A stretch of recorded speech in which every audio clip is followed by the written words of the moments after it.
Hello বন্ধুরা, কেমন আছো তোমরা সবাই? আশা করি তোমরা সবাই ভালো আছো। ভগবানের কৃপায় যে যেখানে আছো ভালো থেকো, সুস্থ থেকো এই কামনাই করি। মামনের মনের কথাতে তোমাদের সকলকে সুস্বাগতম। আবার আরেকটি নতুন কন্ট্রোভার্সিয়াল ভিডিও নিয়ে তোমাদের সামনে চলে আসলাম। আজকে রাত্রে আমি এই ভিডিওটা করে রেখে দেবো। আগামীকাল অর্থাৎ 2রা জুন আমি এই ভিডিওটাকে পাবলিক করে দেবো। প্রেশার বেশ ভালো মাত্রাই বেড়েছে, 140/90-তে গিয়ে পৌঁছেছে। দোষটা সম্পূর্ণ আমারই, কারণ ওষুধ শেষ হয়ে গেছিল। আজকে নিয়ে 3 দিন আমি আমার হাজব্যান্ডকে একবারও ইনফর্ম করিনি যে ওষুধটা শেষ হয়ে গেছে। যাই হোক, ডাক্তার দেখিয়ে এসেছি, ওষুধের পাওয়ার বাড়িয়ে দিয়েছে, বকাঝকা সবই খেলাম। আজকে রাত্রে আমার এই ভিডিওটা একদম করার ইচ্ছে ছিল না, কিন্তু কালকে আমি আবার খুব ব্যস্ত থাকবো, তার জন্য এই রাত্রেই আমি ভিডিওটা করলাম। যাই হোক, আমার কথা শুরু করি। গতকাল সারা দিন আমাদের দালাল গুথুপা দিদি একটাও ভিডিও ছাড়েনি। সারাটা দিন মানুষকে উদ্বিগ্নতায় রেখেছে। কি করছে দালাল আমরা তো সব টের পাচ্ছি, কারণ সে যে চুপ করে বসে থাকার মেয়ে নয় সেটা তো ভালোই বুঝতে পারছি। মানে যেদিন ইপসিতা দি গিয়েছিল সেদিনই রাতের বেলায় হয়তো সে কাজ সারার জন্যই বেরিয়ে গেছিল, রাতের বেলা থেকে ভিডিও দেওয়া ছিল না। এবং সে যে আইনের মারফত মানে আইনের একটা দ্বারস্থ হবে সেটা সবাই জানে। যাই হোক, সেটা বড় কথা না। বড় কথা হচ্ছে সে আজকে ভিডিও দিয়ে কি শুরু করলো। ভিডিওতে সে আজকে প্রথম ভিডিওতে সে বলল তার হাতের বিরিয়ানি নাকি প্রচণ্ড পরিমাণে ভালো হয়, টেস্টি হয়, এত ভালো যে লোকে বলে কখন যে তার পাত শেষ হয়ে গেল তারা বুঝতেই পারে না। তা বলছি কি, এখন কি নতুন করে আবার বিরিয়ানির দোকান টোকান খুলবি নাকি? মানে তুই বিরিয়ানি বানাবি আর তোর বর বিরিয়ানি সেল করবে? কারণ কতদিন যে তুই আর কন্ট্রোভার্সিয়াল ভিডিওগুলো দিতে পারবি সেটাই সবচেয়ে বড় সন্দেহের কথা। যাক গিয়ে, সেটা বড় কথা না। সকাল দুপুর বিকাল, হ্যাঁ সকালবেলায় যে ভিডিওটা দেখলাম, বিকালবেলাও যে ভিডিওটা দেখলাম, রাতের বেলাও যে ভিডিওটা দেখলাম, মানে আজকে রাতের কথা বলছি আমি, স্যাটারডে রাতের কথা বলছি, তিনটেতেই সীমাদিকে নিয়ে যথেষ্টভাবে নোংরা নোংরা। সেই কাজলদানিকে নিয়ে এর একটা ভিডিও না করলেই চলে না। অথচ সীমাদিকে বলে যে সীমাদি নাকি গামলার পিছনে পড়ে থাকে, গামলার ব্লগে কিছুই দেখানোর মতো নেই, অথচ সেখান থেকে তুলে তুলে নিয়ে আসে। ভালো কথা। আর সীমাদিকে এখন কি বলছে, সীমাদিকে বলছে যে সীমাদির কাজলদানি নাকি সুইমিং পুলে সুইমিং করছে, সেটা দেখতে পেয়েছে। তা বলছি কি, তা তুই যখন এতই ইনফরমেশন পেয়ে যাচ্ছিস আর ওই সীমাদির লাইভে যে ছবিটা পাবলিক হয়েছে সেটা তুই দেখেই যে এত লাফাচ্ছিস, তা তুই কি মনের মধ্যে জ্বলছিস? মানে পাচ্ছিস টাচ্ছিস না বলে? না, এত জ্বালা তো শুরু হতে পারে না। ওই যে বললি না যে সীমাদির নাক টিপলে দুধ বেরোবে, দুধের মতো সাদা সাদা কিছু বেরোবে। তা দুধের মতো সাদা সাদা কিছু বেরোবে মানে তোরও আবার বেরোচ্ছে নাকি? না, ওই যে ওয়াইটির দাদাভাই তোর নাকে মুখে চোখে সব ফেলেছিল না, সেইগুলো নাকের মধ্যে ঢুকেছিল, সেইগুলোকে আবার টিপে টিপে সেই সাদা সাদা জিনিসগুলো বার করছিস? হ্যাঁ, না হলে তুই কি করে জানলি বল নাক টিপলে পোটা বেরোয় না? নাক টিপলে সীমাদির নাক থেকে ওই সাদা সাদা দুধের মতো জিনিস বেরো? হ্যাঁ, সেটা তুই ভালো মতোই জানিস। আর বলছি কি, সীমাদির মানে স্ট্যান্ডার্ডটা কি অনেক উঁচু আর হাই লেভেল হয়ে গেল বাবা? কি সুন্দর একটা ছেলের তুই ছবি দিয়েছিস, বেশ সুন্দরভাবে, বাবা সিক্স টিক্স প্যাক। তা এই রকম ছেলে কি সীমাদির সাথে থাকবে? কি জানি বাবা, সীমাদির তাহলে তো অনেক বড় অকাত আছে বলতে হবে, অনেক ক্ষমতা আছে, যে ক্ষমতাটা আবার তোর হলো না, তুই ধরে রাখতে পারলি না। মানে যাকে যাকেই তুই গোপন গোপন ভাবে ডেকেছিলিস, যার যার হয়ে জন্য তুই কেঁদেছিলিস, যাকে কমিউনিটিতে ঝুলিয়েছিলিস, কেউ তো আবার তোকে পাত্তা দিল না, তাই না? মানে এই ধরনের কচি কচি মালগুলোর দিকে যে তুই তাকিয়েছিলিস, অথচ তারা যে পাত্তা দিল না, তার ব্যর্থতায় আজকে সীমাদির সাথে ওই রকম একটা ছেলেকে জুড়িয়ে দিলি। তা ভালো করলি, বেশ ভালোই। তাহলে বলতে হবে সীমাদি তোমার অকাত আছে, কাজলদানি যে বলা হচ্ছে তোমাকে, তোমার অকাত আছে না, সিক্স প্যাক আলা, ওরে বাবা!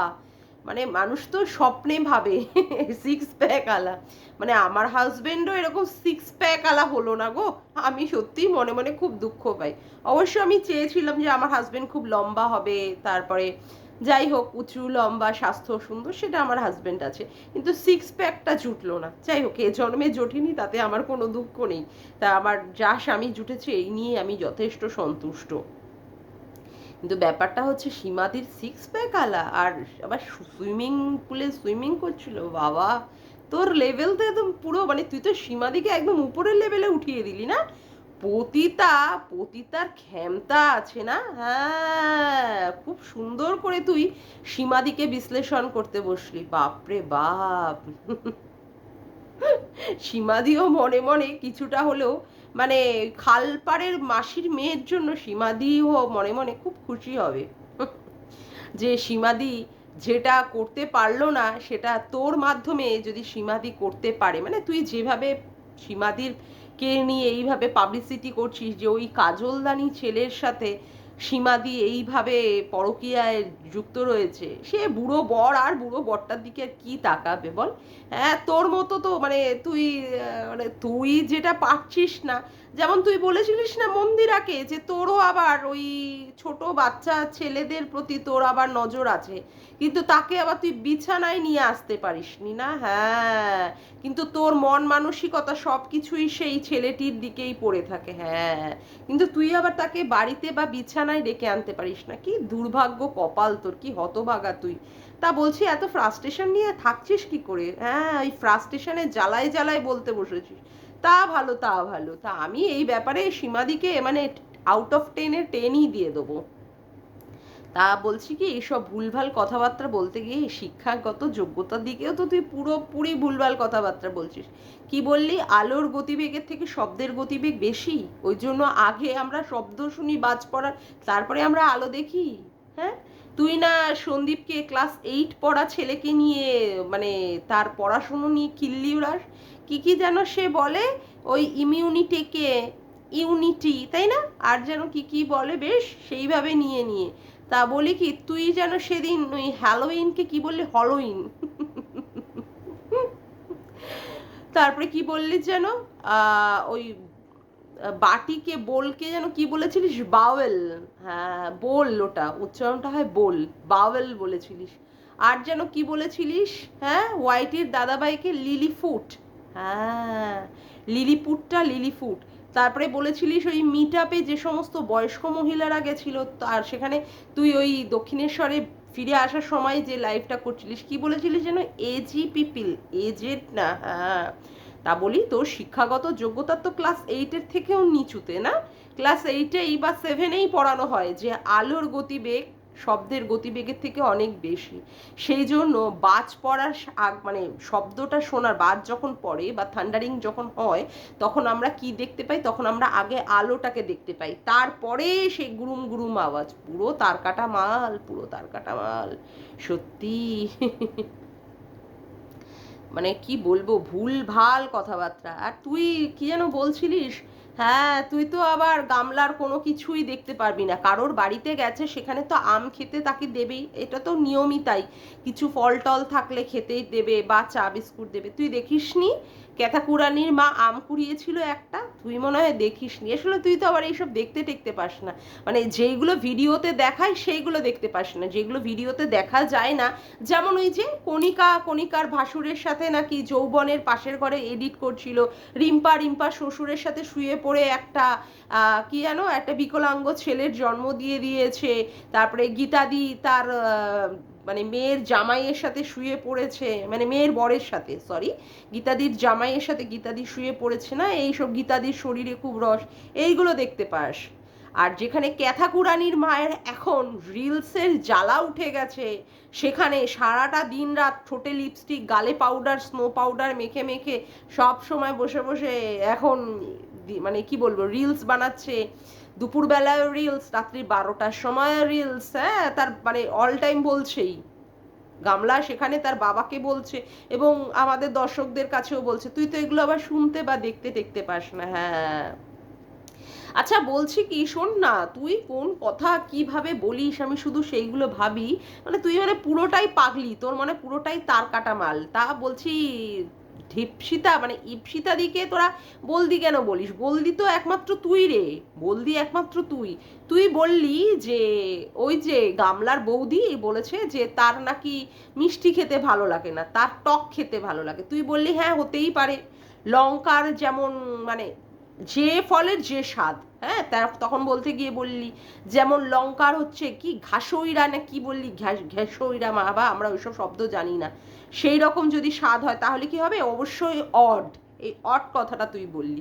তার মানে তুইও মানে বলতে চাইলি, চেষ্টা করলি যে গামলার বৌদি যেটাকে বলছে যে তার ভালো লাগে না বা মিষ্টি খেতে বা আমটাকে সে টেস্ট ভালো মানে পছন্দ করছে না, যে এই ধরনের যে সে একটা উক্তি করেছে সেটাকে নিয়ে যে সীমাদি ব্যঙ্গ করেছে, তুই কিন্তু সেটা পরিষ্কার বুঝিয়ে দিলি যে তাকে ব্যঙ্গ করার মতোই। কারণ মিষ্টি জিনিস, আম ফলের মধ্যে যে মিষ্টি থাকবে এবং মিষ্টি যে মানুষ যে একটা পছন্দ করে সেইটা যে গামলার বৌদি পছন্দ করে না, এই ব্যাপারটাই অড। তাহলে সীমাদিকে ভেঙাচ্ছিস কেন?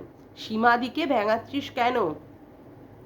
আর দিনের পর দিন আমি দেখছি গামলাকে ওর বৌদিকে পাগলি, তারপরে শুটকি, হ্যাঁ এই সমস্ত কথাবার্তা বলে বলে ডাইরেক্ট ভাবে অপমান করছে। কই সেগুলো তুই মানে দেখতে পাচ্ছিস না? হ্যাঁ সেগুলো তোর আবার চোখে পড়ে না। তুই বললি বটে ব্লগাররা যা খুশি তাই দেখাতেই পারে, হ্যাঁ এই সমস্তগুলো যদি আবার কণিকা দেখাতো ভিডিওতে তাহলে আবার তোর আবার পিছন ফেটে তক্তা হয়ে চৌচির হয়ে যেত না? হ্যাঁ এই যে এখন গামলার বৌদি মাথায় ফেটটি বেঁধে পুজো দিচ্ছে, এইটাই যখন কণিকা করেছিল তখন তোর অসুবিধা হচ্ছিল, কণিকারা যখন সকালবেলা ম্যাগি খেয়েছিল তখন তোর অসুবিধা হচ্ছিল। কিন্তু দেখ এখন গামলা সকালবেলা ম্যাগি খাচ্ছে, সেখান থেকে আবার জলনদীপ বুড়ি আবার দেখতে পেয়েছে ওর নাকি ওয়েটটা কমেছে, লস হয়েছে, ও চোখ দিয়ে বুড়ি বুঝে গেল, মেজার করে নিয়েছে যে আদৌ ওর কমেছে না বেড়েছে, ও জলনদীপ বুড়িটা বুঝে গেল না। হ্যাঁ তুই আবার এই সমস্ত কিছু দেখতে পাস না। উল্লু খেয়ে মানে চুল্লু খেয়ে স্বামী উল্লু হয়ে থাকে, হ্যাঁ যে স্বামীকে নাকি পায়ের কাছে পড়তে হয় সেই আবার স্বামীর নাম নাকি মুখে আনা যায় না। হ্যাঁ তুই তো আবার কন্টেন্ট পাস না। তুই আবার বললি বটে যে তুই এখন মানে কারোর পক্ষপাতিত্ব করবি না, যার ভিডিওতে যা দেখবি স্বামী স্ত্রী দুজনকে নিয়েই তুই বলবি, কিন্তু তোর এই সমস্ত বলার কোনো জায়গা নেই না। বৌদিকে বললো উলু দিতে, বৌদি ঘন্টার মাথা ননদকে মানে পাত্তা না দিয়ে চলে গেল। তাহলে ভাব গামলার তাহলে পরিস্থিতি কি, গামলার পরিস্থিতি কি? গামলার মা দেখাচ্ছে তাকে ভিডিওর মাধ্যমে, তার নিজের চ্যানেলের মাধ্যমে দেখাচ্ছে যে এইখানে দেখো আমার মেয়ে এখনো পর্যন্ত শুয়ে রয়েছে সকালবেলায়, সেটাকে নিয়ে তোর বলার কোনো ক্ষমতা নেই। ওই ভিডিও দেয় না বলে তুই দুদিন প্রতিবাদ করলি, কিন্তু আদৌ যে মেয়ে কি কি করে বেড়াচ্ছে সেইগুলো নিয়ে তুই বলতে পারিস না। মানে কণিকারা যখন নাইটি পড়তো তখন তোর ওরে বাপরে বাপ কি লেভেলের নিয়ে তাদেরকে নিয়ে তোর কন্ট্রোভার্সি, কিন্তু এরা যখন নাইটি পরে পরে দুনিয়া রাজ্য চড়ে বেড়াচ্ছে, কোনো একটা জিনিস কিনতে গেলেও নাইটি পরে যাচ্ছে, তারপরে পুলিশ দেখতে গেলে, হ্যাঁ যারা সেন্ট্রাল বাহিনীর যে পুলিশ আছে সেই পুলিশ দেখতে গেছে, সিআরপিএফ এর যে পুলিশ আছে সেই পুলিশ দেখতেও তারা নাইটি পরে বেরোচ্ছে, কোনো লোকের বাড়িতে যে যাচ্ছে সেখানেও নাইটি পরে যাচ্ছে। না এইগুলো পড়ার জন্য কি নাইটি, না বাড়িতে পড়ার জন্য নাইটি, কোনটা? এই বেলায় তোর আবার কোনো কিছু তুই বলতে টলতে পারবি না। হ্যাঁ কি করে বলতে পারবি বল? তাহলে তুই দালালিটা করবি কি করে? এটা পরিষ্কারভাবে ভালো করে বোঝা গেল। আচ্ছা বেশি আজকে ভিডিওটা বড় করবো না, কারণ আমার শরীরটা সত্যিই খুব খারাপ লাগছে। আর একটা পয়েন্ট আমি তুলে ধরবো। তুই দুপুরবেলার ভিডিওতেই মনে হয় না সকালবেলার ভিডিওতে আমি যতদূর দেখলাম তুই বললি যে তোর বোনেরা, তুই বাদে তোর দুই বোন নাকি মা বাবাকে প্রচণ্ডভাবে সেবা যত্ন করে। সীমাদি নাকি মনে হয় প্রশ্ন করেছে যে তুই যখন সন্দীপের বাবার কাজকর্ম নিয়ে তুলেছিলিস, অত বয়স্ক লোক এখনো কাজকর্ম করে, তখন তোর বাবাকে নিয়ে প্রশ্ন করা হয়েছিল তাহলে তোর বাবা কেন কাজকর্ম করে, তৎক্ষণাৎই তোকে বলতে হলো তোর বাবা তৎক্ষণাৎই তোকে ফোন করলো না। হ্যাঁ কি কোইন্সিডেন্ট, ও বাপরে বাপ। যেই সীমাদি প্রশ্ন করলো যে তোর বাবার কাজকর্ম, তোর বাবা এখনো পর্যন্ত কেন কাজ করে, তোর বাবা অমনি সাথে সাথেই মানে কি বলবো, মানে কথা পড়তে দেরি আছে তো তোর বাবার ফোন করতে দেরি নেই না, তোর বাবা অমনি ফোন করে সুন্দরভাবে জানিয়ে দিল যে তার এখন কাজের চাপ খুব কমে গেছে। ও মানে তুই যখন কথাগুলো বলিস না তখনই টিকটিকিতে টিক টিক টিক টিক টিক টিক টিক টিক টিক টিক তোর আবার টক টক টক টক টক টক করে বুঝিয়ে দিতে হয় সত্যি কথা। আবার সীমাদি যেই সাথে সাথে তোর বাবার কাজ নিয়ে প্রশ্ন করলো, তোর বাবা এখনো তাহলে 60 বছর হয়ে যাওয়ার পরে কেন কাজ করে? তোদের তিনটে মেয়েকে জন্ম দিয়ে তাদের মানুষ করার পরে তৎক্ষণাৎই তোর বাবার ফোন এসে গেল, তখনই তুই ফোনটা রিসিভ করলি। বাবা হাজার ব্যস্ততার মধ্যে বাবার ফোন বলে কথা, হ্যাঁ একদম। তা বাবা অমনি বলেও দিল যে তার একদম কাট কমে গেছে কমে গেছে কমে গেছে। হাসিও পায় মায়েরই। যাই হোক, তারপরে তুই যেটা বললি যে তোর মেজো বোন নাকি প্রচন্ড পরিমাণে তোর বাবাকে দেখে, মেজো বোনের জামাই নাকি কারি কারি বাজার করে দেয়, হ্যাঁ সেখানে তোর ছোট বোন নাকি প্রচন্ড পরিমাণে মা বাবাকে দেখে। হ্যাঁ ঠিক বলেছিস, তোর মা তিনটে মেয়ে জন্ম দিয়ে মেয়েদের মাধ্যমে সে রত্নগর্ভা হয়েছে।